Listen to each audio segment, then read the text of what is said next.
বরের ওপর ঝগড়া করে রাগ করে থাকো ঠিক আছে, কিন্তু আমার মতো এই ভুলটা কিন্তু ভুলেও করবে না। কারণ আমি রাতের বেলা তোমার দাদা ভাইয়ের সাথে ঝগড়া করে না খেয়ে ঘুমিয়ে পড়েছিলাম, আর সকালবেলা ঘুম থেকে উঠে এত পরিমাণে খিদে পাচ্ছে তোমাদেরকে আমি কি বলবো, বলে বোঝাতে পারবো না। পেটের ভেতর যেন মনে হচ্ছে ফুটবল খেলছে অনেক সবাই মিলে।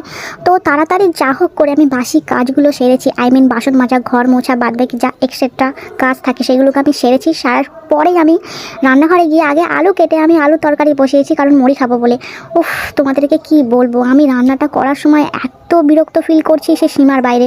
অ্যাট লাস্ট মশলাটা কষা হয়ে গেছে, আর আমি আলুর মধ্যে কিন্তু জল দিয়ে দিয়েছি। তো আমি ওয়েট করছি এখন কখন আলুগুলো সেদ্ধ হবে। আমি কিন্তু বেশি গ্যাসে রান্না করি, কিন্তু কদিন হয়ে গেল গ্যাসটা শেষ হয়ে গেছে, তার জন্য একটু প্রচুর পরিমাণে প্রবলেম হচ্ছে।